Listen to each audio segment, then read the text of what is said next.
Dr. Paul here.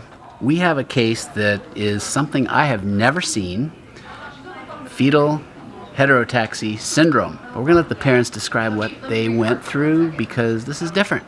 Let's go take a look.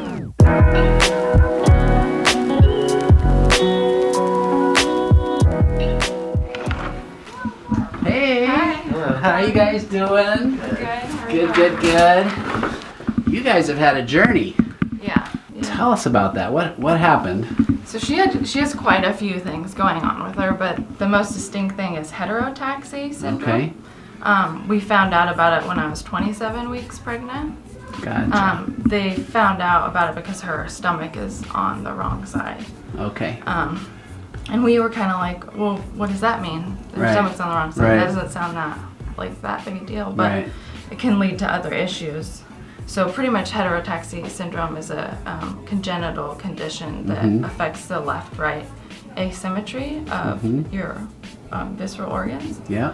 So every kid with heterotaxy is completely unique. Yeah. No two kids have the same Exact kind same of- thing. So when I first met you last time and heard this story, I was like, that was a term I wasn't super familiar with.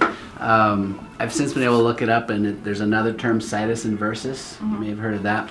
Us older doctors, that's kind of a term we were familiar with. But if you think about all the structures, heart, lungs, intestines, spleen, liver, things can be flipped. That's the inversus part, or not, and that's why it's heterotaxy. I think it's all different, depends. And I remember when we met last time, you were sharing about how fortunate we were that the heart was okay, because so often this involves the heart, and they can be pretty severe heart defects. What did you end up finding out in your situation? So her heart defect is very minor. She has an interrupted inferior vena cava, and there's an azygos vein that drains up to her right atrium. Yeah. So it's still flowing properly, so she doesn't need surgery. Fantastic. But the majority of these kids have complex heart defects where they need open heart surgery within a few days of life. Yeah. Yeah, which is really scary for their parents. I always say my families who have rare conditions become the experts. And if you are out there and you have a rare condition, take it upon yourself to become the expert, because there's no way one doctor can know everything about every condition. And I learned so much from my patients. So thank you for sharing that. Now, there's another unique aspect that I thought would be really important for our viewers, and that is with what you found out about the spleen. Can you tell them about that? Yeah, so with this condition, a lot of the organs can be duplicated or missing entirely. So a lot of times these kids have multiple spleens. In our case, she doesn't have a spleen at all. So she's considered a splenic, and she has to be on antibiotics her whole life. She's at really high risk for getting disease. Encapsulated bacteria diseases. Yeah, and sepsis is really scary, because if she were to get that, her mortality rate's pretty high. Yeah. Sepsis is when you have an overwhelming infection in your bloodstream. It just basically takes over the whole body. And the spleen actually has this important function in keeping us healthy. Vaccinate against the encapsulated organisms. The big one is the pneumococcal. So when you're little, it's the Prevnar. Once you're age 2, it's the Pneumovax, which covers 23 strains. I have heard that the company that makes Prevnar 13 is working on a Prevnar 21, I believe. We're going to look into how soon can we get that available. Just covering more strains of the organisms that would be most dangerous to somebody who doesn't have a spleen. So, and then I think just being super careful about avoiding sick people. Yeah.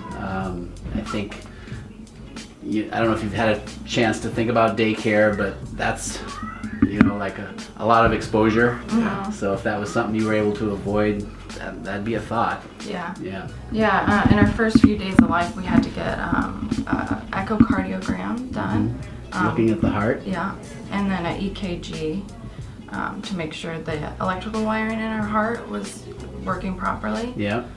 She also had to get multiple X-rays they had her drink barium so they could see how her intestines look, since her stomach's on the incorrect side. Correct. So she does have malrotation of her intestines, which is puts her more at risk for her intestines flipping. Yeah. Which is very common with heterotaxy when their stomach's on the incorrect side. Mm-hmm. Yeah. So they gave us the option of you could do prophylactic surgery. To try to put them back to where the direction they're supposed to be. Yeah, they kind of tack it down too, so it's less likely to flip. Yeah. But we decided that since we're so close to a major hospital, that we'll just look for signs of anything that would cause flipping of the stomach.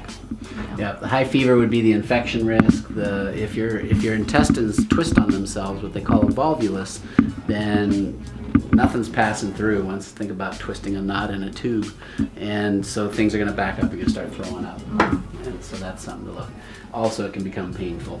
Yeah. So if there was extreme irritability, unusual vomiting, and of course watching for infection. Which the other things with little tiny babies, they may not get a high fever. So if a little tiny baby gets an infection, they just sort of start losing their energy, right? So they're not vigorous at the feeding anymore, and their heart rate goes up as they're just trying to fight this infection, and then their skin gets cold and mottled and gray looking as the body shunts blood flow to all the important organs, your brain and your kidneys and all of that. So those are things to watch for. Right now, we've got a really healthy little one who started off at less than 4 pounds, right? Yeah. When I wash my hands and take a quick look here.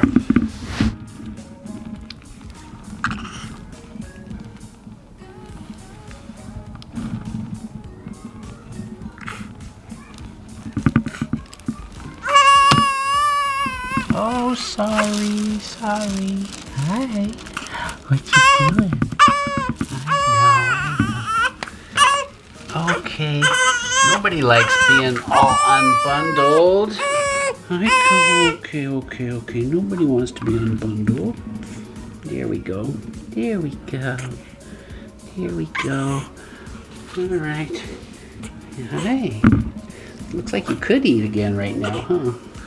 Take a look at the red reflex. Ta-da.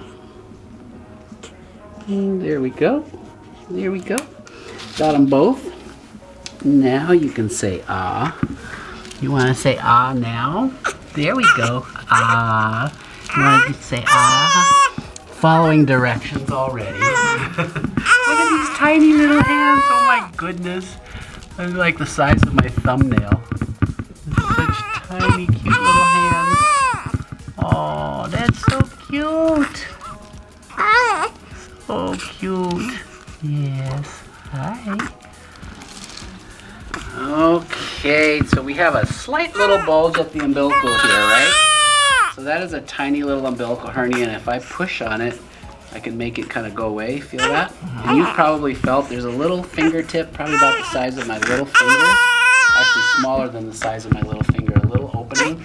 The muscles, rectus abdominis muscles that come down here are separated to allow the cord to come out, and they just haven't reattached. And so actually that little bulge when straining right here, that's that separation. My stomach still does that when I do sit-ups. Mine too. Because the rectus abdominis muscles just didn't totally seal. No big deal, it's pretty normal. Checking for pulses. We just check the femoral pulse right here. We get nice, strong femoral pulses. Does she have a tongue tied? The lactation consultant. So the tongue is, it moves fairly well. You see that? Down below, you can kind of just see there's a little bit of what we would call a posterior tongue tie. I don't think it's bad enough to clip. It's not going to affect speech. All right, so there's sort of a little bit of a, you look at the butt creases here, they're just sort of a little Y there. Yeah, I'll bet you if we ever did a x-ray of, did they do x-rays of the spine, do you know? No. There might be what's called spina bifida occulta. It's common. Like 30% of people have that. So don't be surprised if that term, oh, I know. We're showing off your butt cracks. I'm sorry.